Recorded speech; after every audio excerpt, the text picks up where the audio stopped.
Thanks for listening to the Get Over Yourself podcast, brought to you by Carol Fit Stationary Bike Program, 8-minute workouts to get super fit. Perfect Keto, the cleanest, highest potency ketone supplements. Mofo, male optimization formula with organs to boost testosterone. Let's get checked. At home testing kits. Try lgc.com. Almost Heaven, beautiful compact home use sauna kits. B.rad's macadamia masterpiece, the mind-blowing nut butter blend. And check out bradkearns.com/shop, my personal selection of favorite products for health, fitness, and peak performance. And here we go with the show. There's people that aren't necessarily even competing in a sport, but have been very good at understanding that the goal of a workout, the goal of a training regimen, of a routine is not to see how exhausted I can get at certain points. Although unfortunately, a lot of people see that and they see it as, well, what am I really accomplishing if I'm not about to puke here at the end of this workout? Or what am I really accomplishing if the next day I can barely get out of bed? If you followed it properly and you're not feeling bigger, stronger, better by the 8 to 12 week, you're feeling the opposite of those things and or nothing, absolutely nothing is happening, then you're just not doing the right program. It's not just muscles that get strong and more robust and healthier when you load them, when you strengthen, when you add resistance to them. So do bones, tendons, ligaments. What are the tissues that all these people have these nagging injuries? What are they? What are the issues, the tissues that have the issues? Which tissues got the issues, man? That's it. Which tissue got my issue?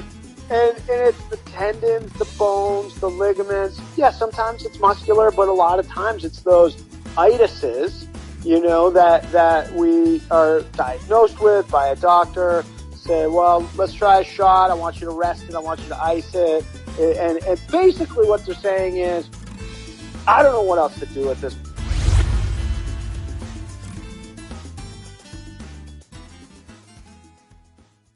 Hey folks, I've discovered a bloody awesome new workout program that gets you results in 8 minutes. Yes, an 8-minute workout. And don't laugh, because the science supports the assertion that a properly conducted high-intensity workout lasting only 8 minutes with less than a minute of explosive sprinting effort can deliver more benefits with less downside risk than a pattern of much longer, more depleting cardiovascular workouts. It happens with Carol, my friend Carol.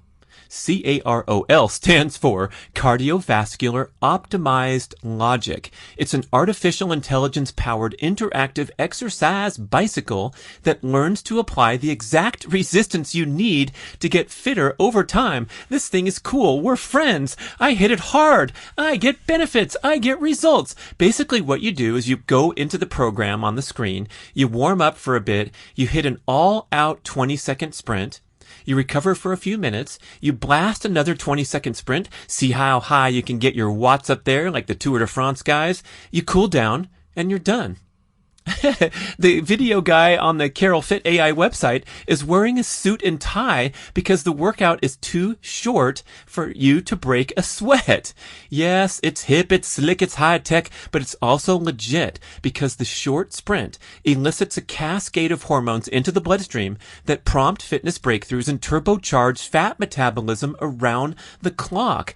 Indeed, a little goes a long way, and this program lines up perfectly with my promotion of micro workouts and short duration sprints to get the maximum fitness benefits without those downside risks of breakdown, burnout, illness, and injury that happen with the traditional approach to fitness and these long, exhausting, depleting workouts. Go check out Carol Fit AI. The website has all the research. It'll draw you in, teach you all about it. You get a discount for listening to the show and mentioning B.rad when you're ready to get your own bike. And I don't know about you, when you walk through the room and you see that thing sitting there and realize that no, it's not a sweaty hour of pain and suffering, but an 8-minute commitment to continue to boost your fat metabolism, build your fitness. It draws you in. It's so easy to jump on the bike and go because it's short and it's fun. Carol Fit AI. Check it out. Hey listeners, it's my great pleasure to introduce to you my buddy Tim DiFrancesco, the former Los Angeles Lakers head strength and conditioning coach. Bagged a ring there with those guys and Kobe and the rest. After his 6-year career, he is now set up shop back home in the New England area outside of Boston with this incredible facility called TD Athletes Edge, and he's now, of course, big into the remote coaching because of our life change here in 2020. And you are going to love this guy. There is no one on the planet more positive and enthusiastic at all times. Of course, he was such a popular trainer in the NBA. How could you not enjoy working out with this guy after a long, hard grind life on the road in the NBA? And then you come in first thing in the morning and you see this guy's positive energy and enthusiasm that you're going to hear so quickly as soon as we start the show. And catch up to us on YouTube, too, if you want to watch, because you got to see this guy's enthusiasm, his facial expressions. Tim DiFrancesco. And how about this line? Rinse, repeat, and live to fight another day. These are his prophetic words about the proper approach to training. How to get the most out of your body and steer clear of nagging injuries and body breakdown that leaves people on the sidelines or under the surgical knife before their time. So that's Tim's area of expertise, helping to build this functional fitness, address the weaknesses and imbalances that cause injury and cause breakdown. And I think the quote comes from Tim's insights about what has worked with the great champions that he's seen in the NBA and other athletes that he's worked with. And he says, you know what? It's nothing earth-shattering. They don't have some magical special formula. They just keep at it every day. They rinse, repeat, and live to fight another day. Go check out TD Athletes Edge, Tim DiFrancesco Athletes Edge, like touchdownathletesedge.com. And he has a really cool operation there. We're going to discuss it over the podcast, but it involves doing a basic assessment over video and then getting prescriptive exercises to help you correct these things that come up on the assessment. This is cutting edge fitness programming. You're going to love learning about it, and hopefully go check it out for yourself, especially if you have nagging injuries or things that are holding you back. Let's listen to Tim DiFrancesco. We are back on the show. We talked a few years ago, back when you were deep immersed into your NBA career, and I'm so excited to hear about these cutting edge fitness operation, your business that you started on the East Coast, and all the things that your clients are coming to you. And we'll talk about some visions for how training can and must evolve to work the best for everybody, from the recreational enthusiasts even and up to the elite performers. So how you doing, man? I'm doing great, BK. I'm doing great. You're always doing great with the big smile. This is the positive energy guy. That's why you lasted so long in the NBA, man. Everyone, how could anybody do anything but love working out with this guy? There you go. You know, I think that's one of my things is be enjoyable to be around, right? If you can cover that base, and you know, if you're doing that, you're gonna be okay. That is good life advice for you young listeners. Yeah, go get your degree, study hard, work hard, but you know what? If you're enjoyable to be around, if you add positive energy to the room, how can you lose? That's it. So now you get to sit back and reflect for the first time on this NBA career, which was such an incredible grind. And I remember talking about the travel. I mean, the fans don't even realize this crazy travel schedule where you're jumping on a plane in the middle of the night, flying across the country, getting right back at it, especially you, because unlike a player, you had to get ready for, every single thing. Those guys had a little more rest. But now let's get some reflections from you from, being away from the scene and, back in a more stable life and serving real people with your TD Athletes Edge business. Right. So I think, the 6 seasons I spent as the head strength coach for the Lakers was a whirlwind. There was so many amazing things that came from that, and just being around highest level athletes, being around really high level clinicians and people that I could learn from, but it was certainly taxing on myself and on anybody involved with the travel, with the intensity of everything. And like you said, I don't think a lot of people even realize what goes into getting that game onto the 8 p.m. ESPN game of the week. That's just when the lights go on. All the other stuff really actually happened to get there, before that. So there's a lot to it. And I think now I do have this chance to look back on it and kind of have this life that I've created for myself now through TD Athlete's Edge, and be able to be a little bit more rooted in my vision of that, which was always to just have a platform and have a place where myself and a team around me of like-minded professionals could help people to be empowered. And that can mean physically out of the gate. That is our primary expertise, but feeling stronger and being stronger in what you do physically is such a good way to just feel empowered emotionally and everything else. So I think, that for us is, I see a lot of people running this frustrating hamster wheel of, I gotta get in shape. I got this nagging injury. I keep going down this vicious cycle of physical therapy to personal trainer to injury to physical therapy to personal trainer to injury. And it's just, I want to get back to these goals and all that stuff. And it bothers me that people are not getting the right guidance on how to get out of that vicious cycle. So that's really the root of TD Athlete's Edge, is help you figure that out. And I'm sure you're bringing so much experience from that NBA scene into the mix. But just to stay on that for a bit, I'm wondering what you think of the overall approach with the very highest level of professional athletes these days, in terms of optimizing their potential, minimizing injury risk. You still see these tremendous incidences of injuries and people having a shorter career than expected. And behind the scenes, it seems to me, I know from my experience in elite endurance sports, we made all kinds of mistakes, and there were people that didn't have their act together but were still good enough to get 7th on the world circuit or what have you, but had the potential maybe to be a champ. But even at the very highest level of sports, I saw a lot of inefficiency and things that potentially could be improved. And I wonder what you think about the NBA specifically. Yeah, it happens all the time, just like you described in the elite, triathlon event and performance levels. I think it's no different in the NBA. There's so many factors that go into longevity and into longevity in a sport, and so that sort of is determined by your health, but then your performance during that time. And so there's so many different things that go into that, but at the same time, there's some really fundamental basic things that I think a lot of times people want to overcomplicate the process.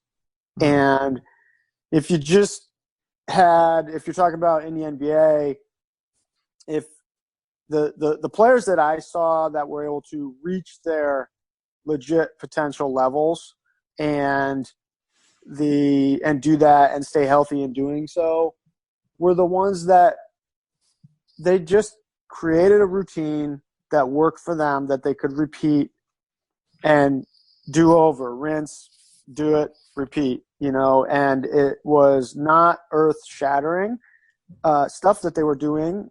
There were, they tended to be the guys that took fairly seriously the nutrition aspect, fairly seriously the sleep and the recovery aspect, and then, really just stayed to the basics of a training routine. And I think everybody wants to believe that it can't just be that easy.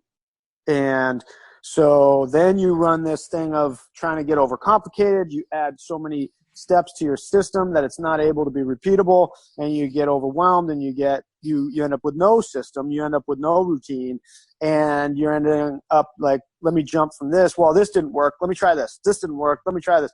You never actually gave any of those things a chance, and or evaluated if any of those things even belonged in your system. You're just trying stuff because it couldn't possibly be just as easy as doing some deadlifts, some squats, some push-ups, get a good night's sleep, and eat a square meal. I mean, there's no way it could be that easy. But, you know, and now you have all the newfangled, everybody wants to sell you their whatever. And everybody wants to, you know, say this is the new tool or this is the new trick or this is the new thing, that kind of thing. And so it's like, well, maybe I should try that. Geez, I don't know. So-and-so's doing pretty good. They're taking that supplement, or, you know, so-and-so's doing pretty good. They're doing that crazy kickboxing workout. Maybe I should be doing that, you know?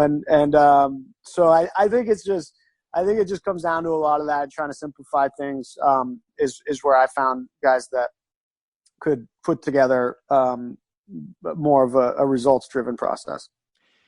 Wow, that's great. One important aspect of that is the degree of difficulty of the regimen. And I've been obsessed with this topic lately, listening to guys like Firas, you know, the MMA trainer Firas Zahabi, and Dr. Craig Marker, Dr. Phil Maffetone, people that I'm closely associated with. And they've been promoting these points for a while, and we haven't really listened very well. But one of them is like, Firas said on a Joe Rogan podcast, I don't want my athletes ever getting sore. Dr. Maffetone says the same thing. And to me, I'm like, wait a second, man, I'm usually sore after my sprint workouts every time for 10 years. And if you wind that back a little to what you just said, a repeatable routine that's not necessarily earth-shattering, but they have that consistency and they have that baseline that they're maintaining way up high, rather than the classic example of the off-season athlete gaining 10 pounds and goofing around and crashing on their ski trip and hurting their knee. So yeah, I'm wondering what you think about that as far as the degree of difficulty of setting somebody up to succeed. Live to fight another day is the thing that I always say. There's that motto painted on the back of your gym wall. That's right. Live to fight another day. See you tomorrow. You know? And it's just, that's one of the hardest things. The really veteran and high level athletes of any sport, and or just, you know, there's people that aren't necessarily even competing in a sport, but have been very good at understanding that the goal of a workout, the goal of a training regimen, of a routine, is not to see how exhausted I can get at certain points. Although unfortunately, a lot of people see that and they see it as, well, what am I really accomplishing if I'm not about to puke here at the end of this workout? Or what am I really accomplishing if the next day I can barely get out of bed? You know, I'm you know, many people in and out of high performance sport are using that as their barometer of success of the regimen, of the workout routine. In reality, if you are able to execute, rinse, repeat, and continuously do that, and feel like when your next one is up, whatever routine and frequency you set up as, look, this is what I think is going to be useful for me. If you can execute that without feeling like, well, every third week I kind of hit this crash and burn point and I have to take about a week off because my hammy starts acting up, or because I'm just physically exhausted. I literally can't get myself out of bed, but man, that's what it takes. I had to get up to that point and just deplete myself. And then I think this is what it takes. There's no way that that's sustainable. There's no way that that's results success driven, because you're always just, you know, burying yourself down to whittling yourself down to have to start back up again. Right. I wonder why this mindset pervades. I guess it's the competitive intensity of someone who's drawn to fitness or athletic sports. They can't turn it off at the right times and just kind of moderate that to, you know, the special workouts where you really do push yourself once in a while, or a competition. But I'm raising my hand, guilty myself, because I get out there, you have so much fun, you're in the zone, and then Tim's playing pickup basketball and tears his Achilles. So even both of us get to raise our hands here. But do you think it's a mindset issue that can be coached and moderated with, you know, good education?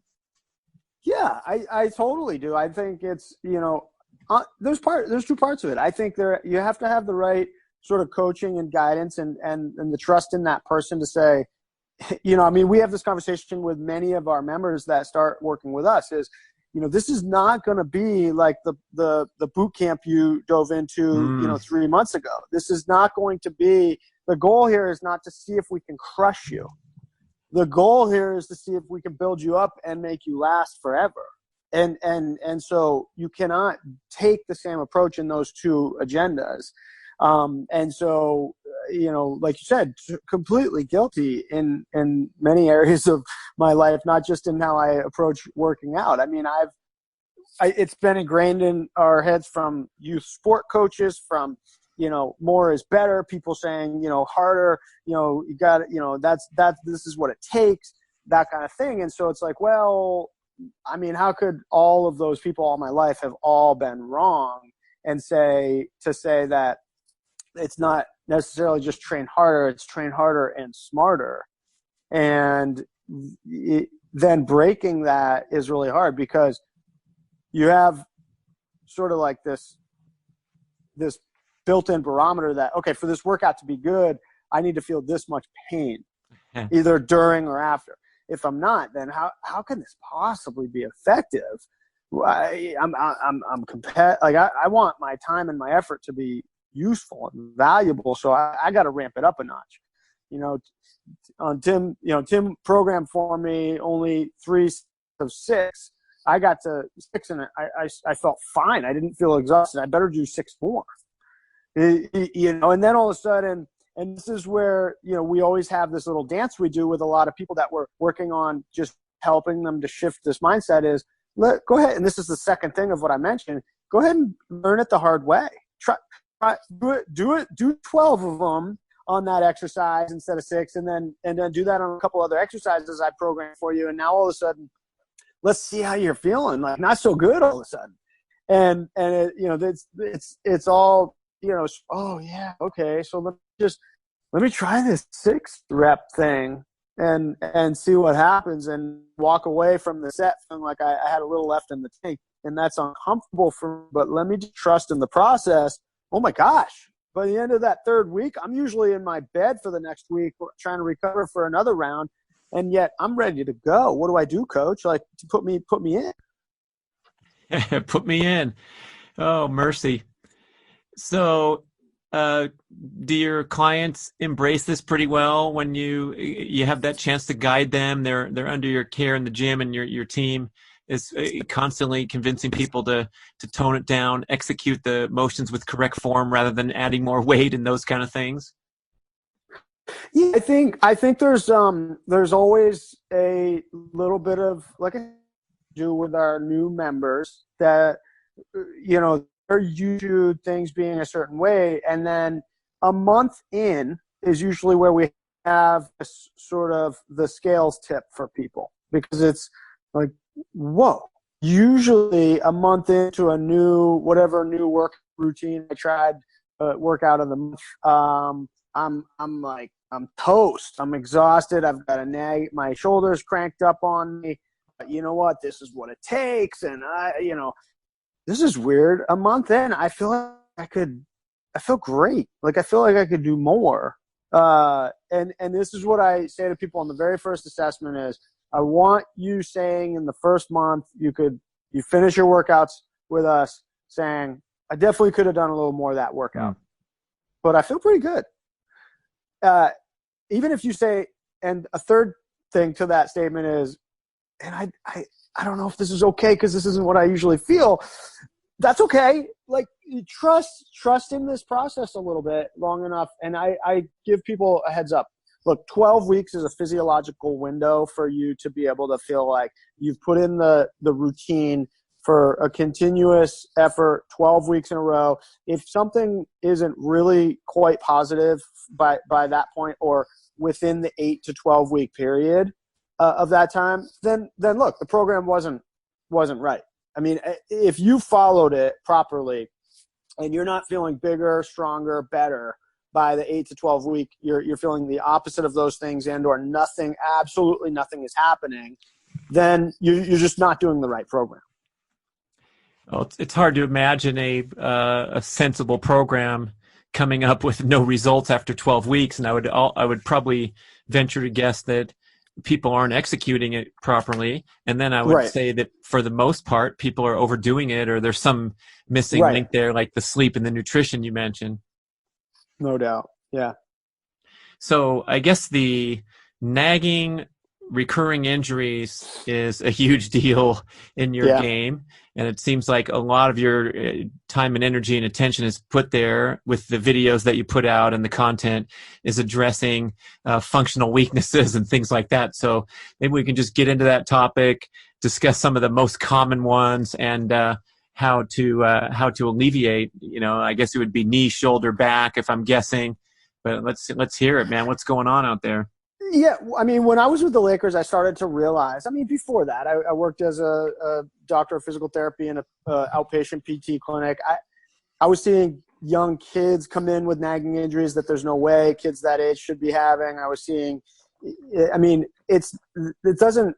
I was seeing it with the Lakers. I was seeing 19, 20-year-old high-level athletes have injury issues that there's no way they should be having.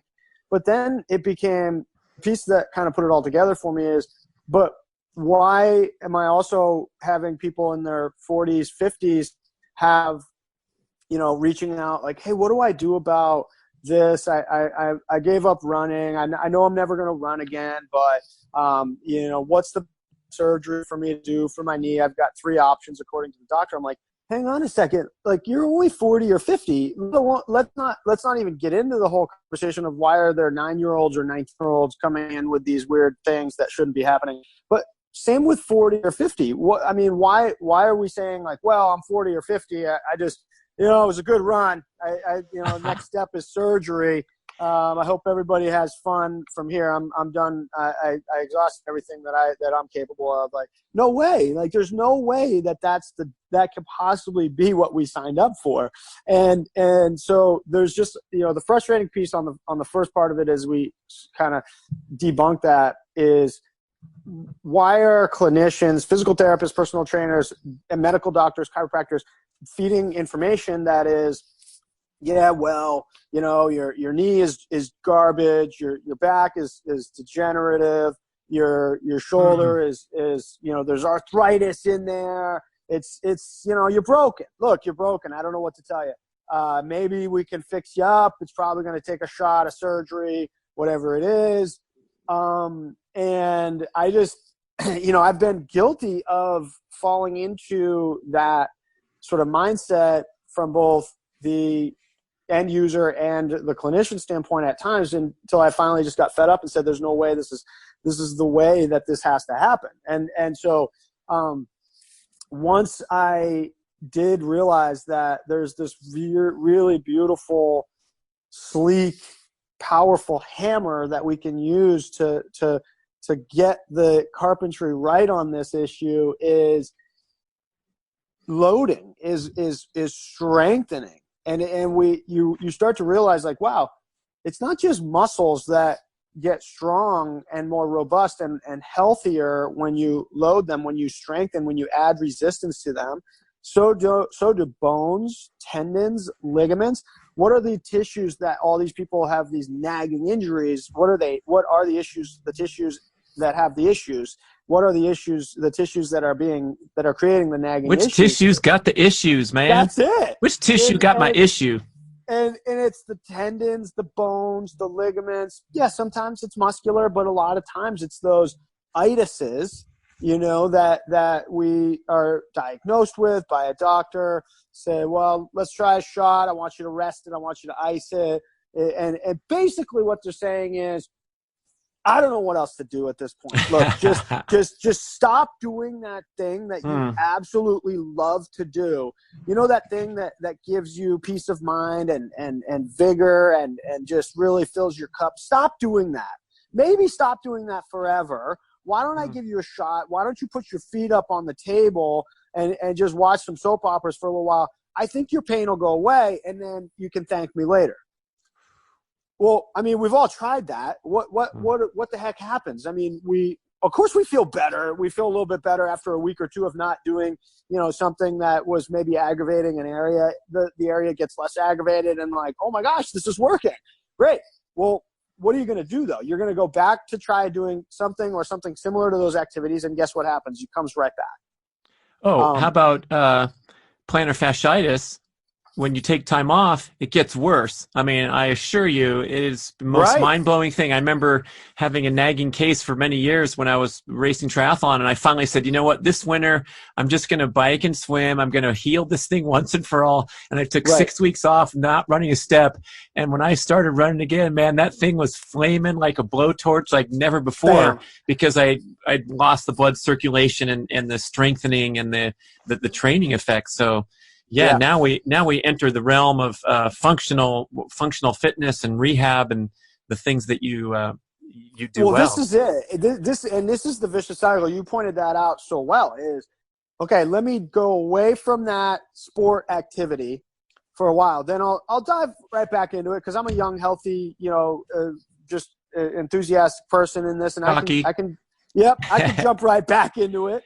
But during that time, I literally didn't do any of the sport thing that was bothering that area. And I didn't do anything to change the tissue. Mm-hmm. So the only thing that's really going to change that tissue, the absolute only thing that's going to change that tissue is it has to get loaded. You have to strengthen that plantar fascia. Yes, I mean, of course you should, think about doing some stretches and things like that. But stretching alone is not going to remodel that tissue. It is not going to make any changes at the cellular level of those tissues. So it will help it to feel better. It's not necessarily a bad thing, but if you're not going to add in that strengthening piece, and this is the piece for me that I wasn't adding that last piece to the puzzle quite often in the early stages of my professional career, and understanding, let's try this rest. I mean, ultimately, I can think of multiple injuries that I helped athletes try to rehab from, whether it be a hamstring, whether it be whatever. It's like, all right, good, they're feeling better. We've got them stretched out. We've rested them off of the stuff, but we didn't want to do too much strengthening because why would we almost potentially why would we worry about and try to set them up for aggravating an area that's already aggravated? Let's not do the strengthening piece. But you have to be able to be willing to go into that zone of like, let me aggravate just enough to create a strengthening effect if you want to get out the other side and not just start running again and have that plantar fascia flare right back up. Ooh, that's nice. So it's sort of the hands-on approach to injury healing rather than the rest and drugs and surgery and shots. And so what is what's the strategy there? What are the parameters where? Yeah, what's cool is that it's not, you also can, the missing piece that most people have is not even a piece that, it's a piece that most of us can all do virtually on our own. It's great to have a coach to guide on the dosage, on the right exercises and that kind of thing. But once you get that guidance and education and you have somebody helping you make a plan for it, and you can use them as accountability partner and just sort of an expert of how to do things, but you can do these things at home. I mean, it's what you want to think about is what. Well, you have to now, man. I know. You have to do them at home. Yeah. Exactly. Love it. Love it. So, Tim D, working out at home. He recommends. Thank you, sir. I will try that. Yeah. Exactly.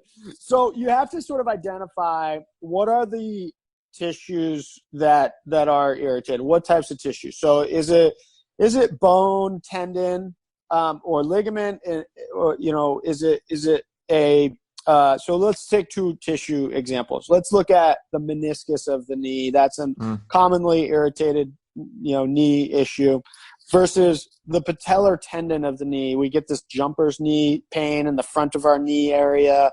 It's a tendinopathy is the proper term. The tendon that connects your kneecap to your shin bone is it's become overtaxed. And so those two tissues are two different types of tissues. So I would not have you working through a level of pain if your meniscus issue, which is just a shock absorbing tissue in between your knee joints. If you were saying to me, look, as I do this exercise, I'm getting deep pain deep in my knee, and it's getting worse as I do the exercise. Okay, well, that's a lot different than you saying I'm doing this squat exercise, and it kind of irritates that I can touch it right here on the front of my knee, that tendon right on the front of my knee. Okay, well, in that case, let's work through that up to a level of 5 out of 10 pain. Let's work right up into that level, because what's happening there is we're going to remodel that tendon. We're going to get that tendon to sort of tip its scales from getting pissed at us for doing this exercise to being like, hey, I'm pretty strong now. I actually like it when you do this exercise. And so, we wouldn't do that in the case of a meniscus. And that's where, having a skilled clinician or having a coach that can help you root out these differences of the nagging issues is really, really key and critical. And doing an assessment. I mean, that's the big thing. To me, it's, if you're having these repeated vicious cycle, right shoulder, left knee, right hamstring, stuff that just never gets solved, right plantar fascia, somebody at some point needs to stop the train and let me see you move. Just let me see you move. Can I see how things look?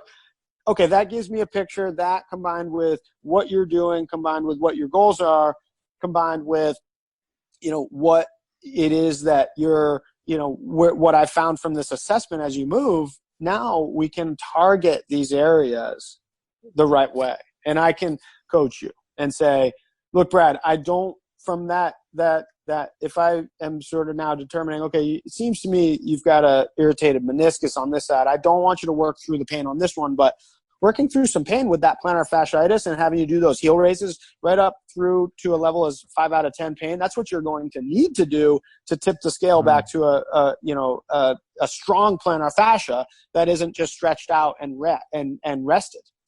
Because a stretched out and rested plantar fascia is just going right back to its same, level 10 out of 10 times. So is the meniscus either healthy or torn? Is there an in-between? Like you said, an irritated meniscus? Right. So no, it can be crunched, it can be pinched, it can be just sort of bruised. There's different levels of that. Now, the beautiful thing about even a meniscus tissue is finding the right things. Oh, well, hey, Brad, that thing that I've diagnosed and my role as a licensed physical therapist, I can diagnose that stuff. But, that meniscus issue, does that bother you if you go down into a split squat position and you just hold right there and you don't do dynamic jumping or dynamic heavy loaded weights for right now? Oh, no, you know what, Tim? That doesn't bother me at all. Okay, let's go in and let's load that meniscus in a 0 out of 10 pain range of motion, and then let's do that for a couple weeks. Let's see what happens. Let's build that tolerance up. Now let's go back to that thing that in the assessment it really set it off. Let me have you try that split squat with dynamic movement. Does that still bother it? Oh wow, I can do that movement. Maybe not 100% of the way, but I could do most of that movement really comfortably now. This is kind of nice. So you can get any tissue to respond just by figuring out kind of what ways you can load it in those sweet spots. Well, you hear now so much about the hip replacements, and I have 1, 2, 3, 4, 5 friends of mine in the last several years who have gone in there and drilled in a new hip. 2 brothers, and they report the journey usually they're very responsible, healthy, athletic people, and it sounded like the story was they tried everything. And then it was time to go get a hip replacement.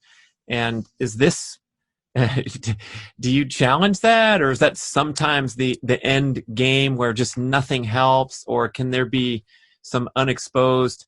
I feel like if you have a functional weakness that's maybe even unrelated to the pain area, if you can't go down and do a deep squat, but you're complaining about a low back pain, let's forget about the low back and try to hit some more checkpoints on the report card?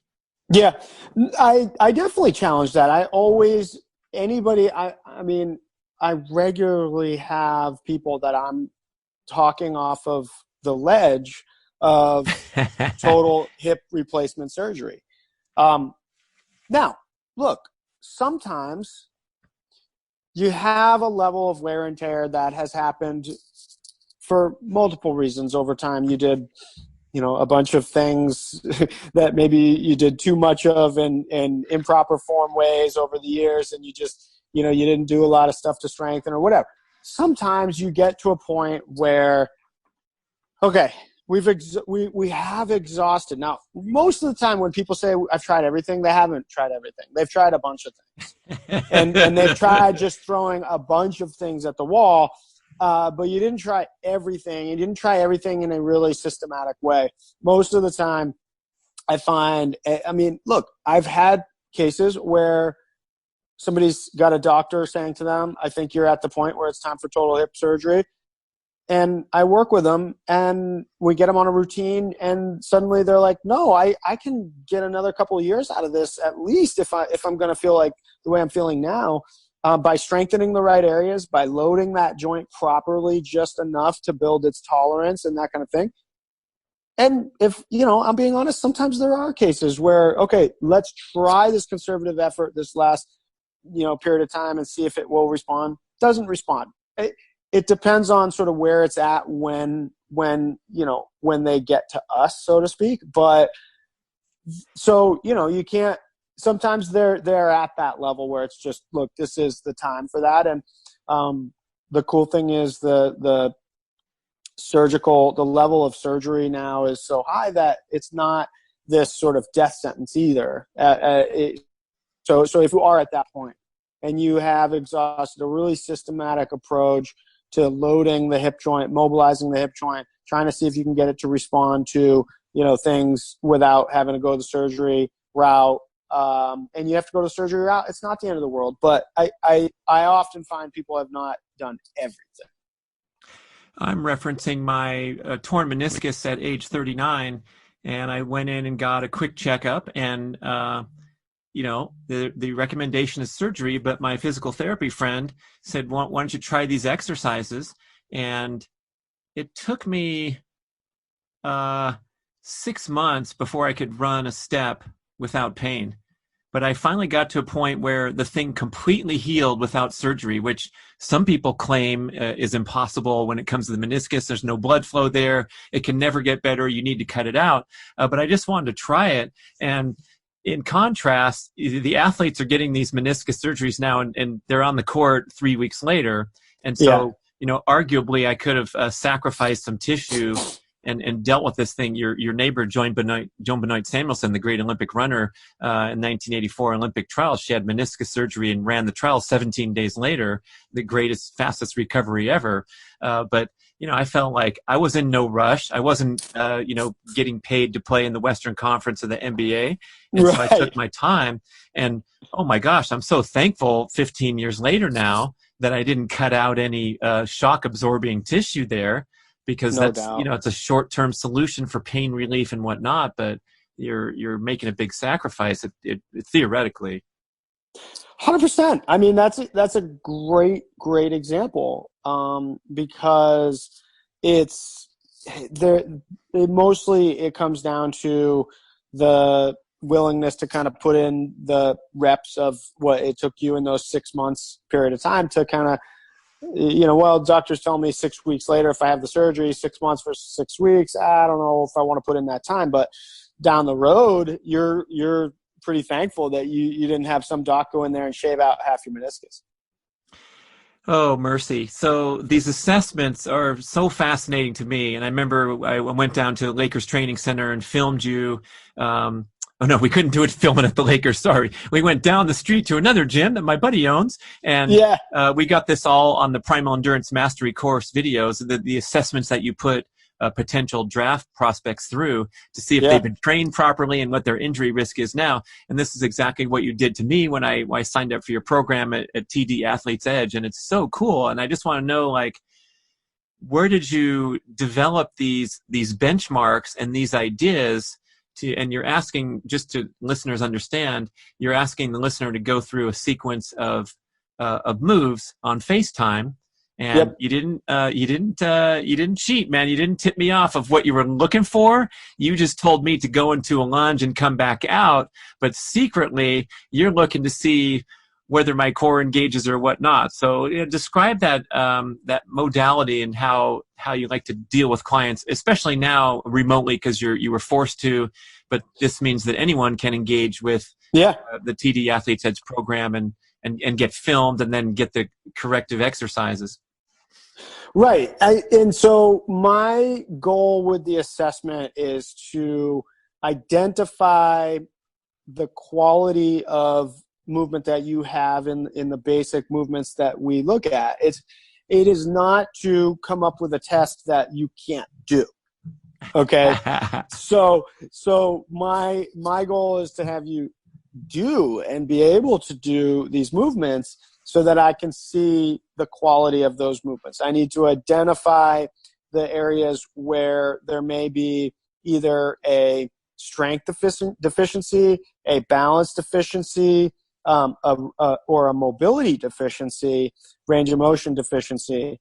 And so as I'm going through and I'm watching you in real time do these movements, all that does is it tells me the exact starting point for you in the workout routine and in the strengthening exercises that you need to be doing. So if you take a push-up, for example, you could do anything from band resisted, feet elevated push-up, very aggressive variation of a push-up, to a push-up where your hands are on a bench and your feet are on the ground and you're on an incline, and it's going to be a much more doable or reasonable variation.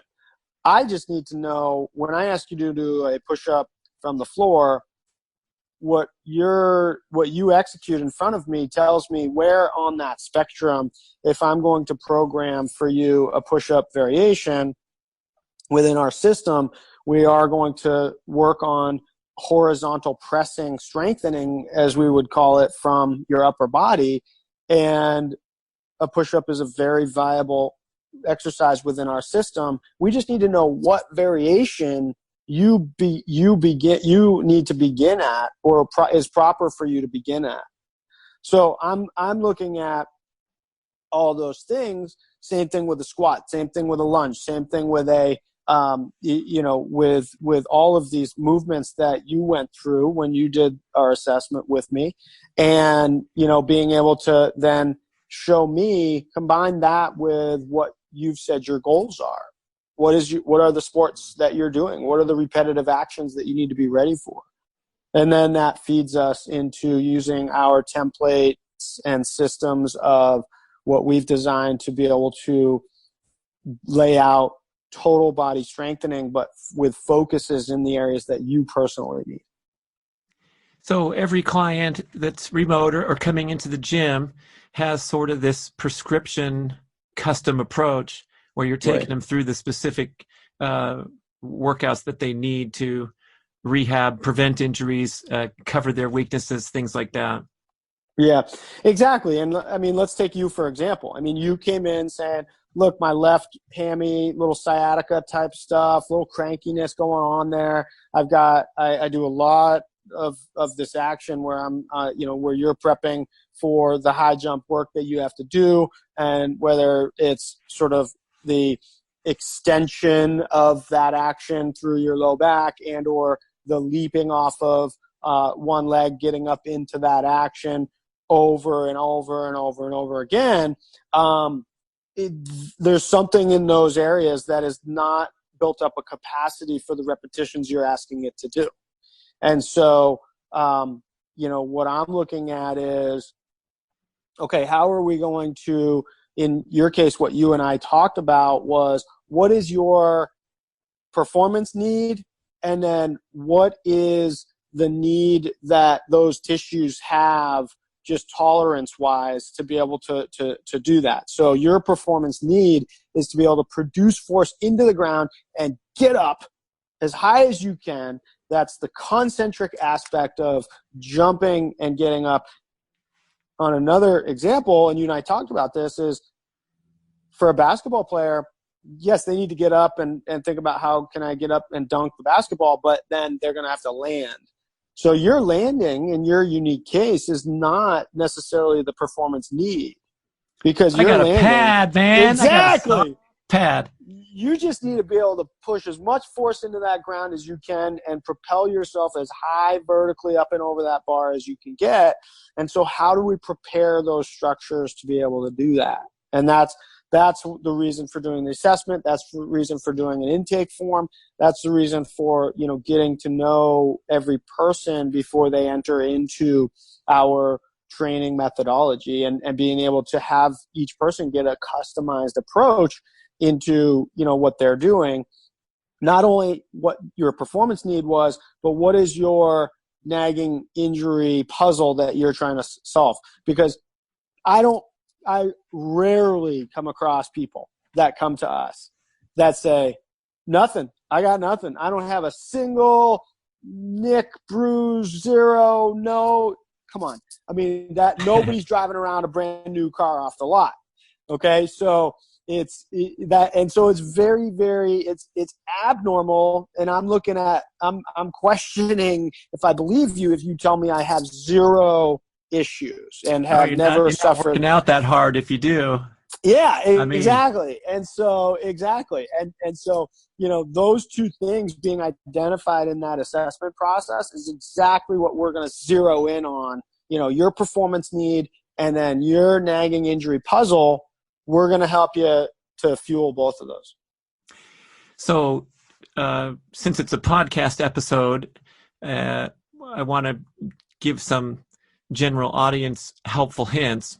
And I imagine that there's some broad spectrum guidelines that you could offer up as a good baseline, short of going into a customized assessment and prescription. And I think my starting point, I got to say, man, the mini bands and the clamshell and the strengthening exercises that light up those glutes right away, those have been solid gold for me. And I don't know when we talked, like only a couple weeks ago, but my long-time nagging glute, hamstring, sciatica is gone, and I've pushed it hard to test and see if I could say hello again on some sprints. So that's a really quick transition from nagging injury person to not feeling it at all. Now I have my hip flexor, so we'll talk after the show about that. No, but there's always something going to come along. But if we could, maybe throw out a top 5 or a good 5, and that's why I'm nominating the mini bands. Like Tiger Woods was the first one that got ridiculed for dropping out of the golf tournament in San Diego in 2013, and they said, "Well, why?" And he says, "My glutes weren't activating," and the sports writers eating the hot dogs and the donuts had a field day with that and said, "Oh, poor guy's glutes weren't activating." But if his glutes aren't activating when he's hitting the ball 327 yards, that means the pain's going into his lower back, which was surgically repaired, and he walked off the course, and he was smarter than all the fools that ridiculed him. So, now I got my glutes activated. I'm feeling like a real athlete. So we'll BK will start the list here, but if you're talking to the general listener who's a weekend warrior type person, wanting to protect against those hot spots like the shoulder, knee, lower back, what are some ideas that they can do at home? Okay, so let's look at it this way, because a lot of there's these 5 big areas of the lower body that tend to be the ones that rear their ugly heads in these common injuries that we all can easily find ourselves in this nagging injury vicious cycle of. If we look at and we call area number 1 the ankle, and when I say the ankle, not even necessarily just, and certainly not only, but more specifically the plantar fascia, the Achilles tendon, and the calf. Now, there can also be sprained ankles and other stuff at that area. But if we look at plantar fascia, Achilles, calf, those areas can everybody's gone out for a run, and a mile in, you kind of feel like you've strained your calf, or you've got this Achilles tendonitis type of issue, plantar fasciitis, you brought it up. We've all had those areas. So that's area number 1, and I'm going to go through briefly a couple things for each area. area number 2, we're going to think about the patellar and quadricep tendon. Those are those ropey tendon areas just below the kneecap and just above the kneecap. The anterior knee pain and sort of, uncomfortable burning action that can happen for runners as well as jumpers and that kind of thing. The next area, the quadricep and hip flexor. You just brought up the hip flexor. Okay, that's number 3. Number 4, your adductor. A lot of times people get these nagging groin issues, these kind of strained groin. They maybe weren't doing a lot of work outside of just doing straight ahead running, and all of a sudden they tried to go play soccer with their buddy and they pull their groin, that kind of thing. Lastly, the hamstring. So there's nothing worse than a nagging hamstring. It can feel like it can last forever, and sometimes it does if it's not the right thing. So, okay, there's your big 5. There's your big 5 lower body common injury areas. So many people, I'd be shocked if everybody listening hasn't had something in one of those areas. So if we look at that ankle area and we talk about plantar fasciitis, we talk about Achilles tendinopathy, we talk about calf strain, heel raises. Standing at the base of a set of stairs, use the railing for some support, and just go up on your tiptoes and down. Exactly. 15 times, nice and slow on the way down. Really exaggerate the eccentric lowering portion so you can load up those tissues and start to strengthen them. What you want to do is be able to get up to every other day, say 3 times a week. You do 45 repetitions in total. Now, it might start with you doing 15 reps at a time and building up to 20, 25, building up to 30, 35, and all of a sudden 45. But that's a great thing for those particular areas. The next area, number 2, patellar and quadricep tendinopathy. It can be really debilitating. I mean, it can really slow you down and stop you from running or jumping and doing the sports you love. Now, do a wall sit. Do a good old-fashioned wall sit. Now, you don't have to go down like your coach yelled at you as his face was turning beet red and he was blowing his whistle in your face and telling you get down lower to 90 degrees of hip and knee bend. And you can do those. That's great if you can tolerate that. But you can start at a higher angle. So you can start with your butt up a little bit higher than what your coach would have yelled at you to get down to, and just work on 15 to 30 to 45 up to 60, 75 seconds worth of wall sits. You're going to load up those tendons in a way that they're going to really thank you for that. Hip flexor quadricep area. So in your workout, Brad, there's a great exercise that is referred to as the sprinter. And we use a mini band for that. And you can even just use your hand, but you picture yourself laying down on the ground like Frankenstein, and you bring your knee up, one knee up to your chest, towards your chest. Not fully up to your chest, but towards your chest. Now you're going to meet your knee with your hand and just try to push against each other. So you're trying to not let your hand push your knee back down to its start position. You're doing this hip flexor strengthening exercise that can be great for that. Now we talk about groin and adductor, that inner thigh area.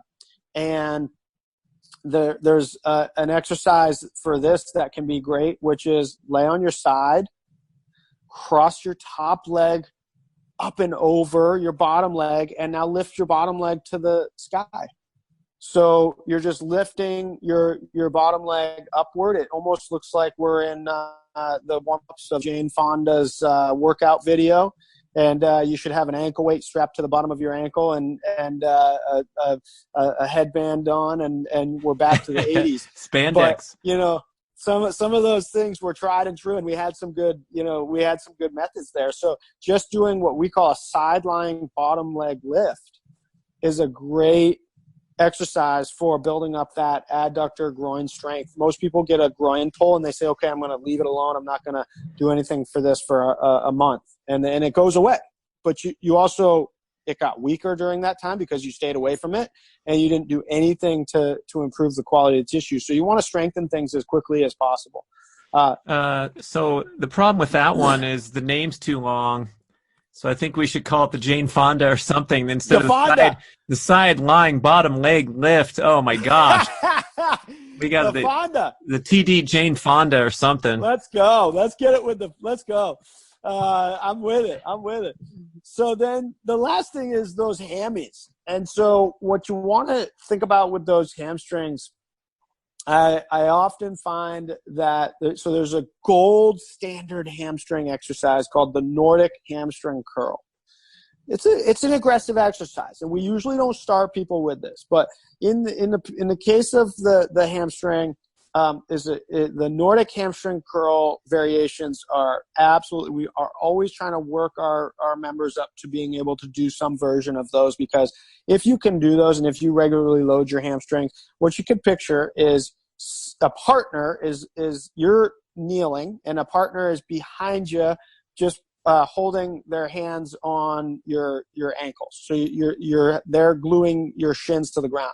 Now you're going to tip forward and fall to the ground as slowly as possible. Okay, so you may have seen that exercise, and it is a great one. Now, what do I do if I don't have a partner? What do I do if that variation or that aggressive level of a full Nordic hamstring curl is just not in my repertoire right now today? You're going to do a long bridge. So we've all done a bridge. A regular bridge, a standard bridge is actually, in my opinion, a short bridge where your heels are really close to your butt and you're just bridging you're just lifting your butt up off the ground. A long bridge is you're going to walk those heels out way away from your butt, and you're going to dig your heels into the ground, and you're going to, again, in a much shorter range of motion, lift your butt up off the ground 2, 3, 4 inches, but you're doing that through your hamstrings in that long bridge position. In the short bridge position, you're using your butt cheeks, you're using your glutes, your big posterior glutes. But we want to target those hamstrings. So a long bridge, and you go up and you hold it for 15 seconds. That's a great exercise for your hamstrings. Listeners, did you notice that almost all of these are isometric? You gotta what's up with that secret sauce, man? Those holds, man. You gotta respect the isos.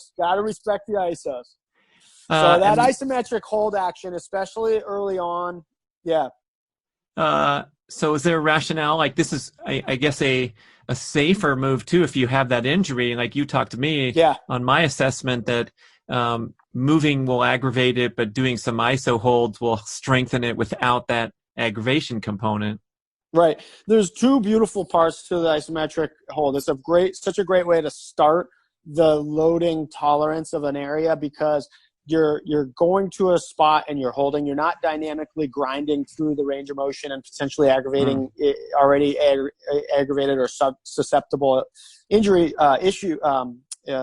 tissue areas. So the isometric hold also allows us to take advantage of one of the properties of resistance training in general that often gets lost, which is King Tut. King Tut is time under tension, TUT. Okay, so when we do a set of push-ups and you bang out 10 in 10 seconds, 1 second per rep, how much you're not really spending much time with King Tut there. There's not really that much time under tension. You should be doing a set for upwards of 30 to 45 seconds of time under tension to really get a physiologic effect of that, a therapeutic effect of that resistance. Anybody can knock out a set of split squats, lunges, or squats in 10 seconds and do 10 reps and really haven't accomplished much. But if you're going to slow yourself down and do a tempo or an isometric hold at the bottom of your squat, every rep you do a 3-second hold at the bottom like you're hovering over a toilet seat. I mean, you're going to get a different bang for your buck than if you're just cranking through 10 reps. Nice. I love the top 5 list and the King Tut acronym. We're going to remember that forever. Tim D, you're doing great work. I'm so glad that you got set up with your operation there, and it's near Boston. Is the TD Athletes Edge headquarters? Yeah, that's right. So home base is outside of Boston, but we are fully, we can train the world from anywhere. I mean, our virtual capabilities are, exactly what you're experiencing through the program we got you set up on. You're all the way over there, and where are you now? You're in Lake Tahoe, baby. Lake Tahoe. Serving the whole continent. I'm coaching you up from Boston. You're in Tahoe. Right on. Out here coaching you up every step of the way. So, our online capabilities allow us to train anybody from anywhere. So we can learn more going to the website, That's right. tdathletesedge.com. The videos are fantastic. They're so motivating because you crank them out a lot, and we learn new drills and fun stuff. So we'll find everything there. That's where we're going to get you. Yeah, tdathletesedge.com is a great place to kind of see the gamut of what we're doing. And then my Instagram is a place where I'm very active at TD Athletes Edge is my handle there. I recommend that you check in with me there, shoot me a DM and tell me what your goals are. And I love to hear about that kind of stuff. And that's a great way to kind of get started. And what I post on there a lot, as you said, is a lot of these things that people can do from anywhere to help them to start to solve some of these nagging injury issues. Tim DiFrancesco, people, killing it. Thank you so much for the conversation. Great show. Appreciate it, BK. Da, da, da, da, da, da. Thank you for listening to the show. We would love your feedback at getoveryourselfpodcast@gmail.com. And we would also love if you could leave a rating and a review on iTunes or wherever you listen to podcasts. I know it's a hassle. You have to go to desktop iTunes, click on the tab that says ratings and reviews, and then click to rate the show anywhere from 5 to 5 stars. And it really helps spread the word so more people can find the show and get over themselves, because they need to. Thanks for doing it.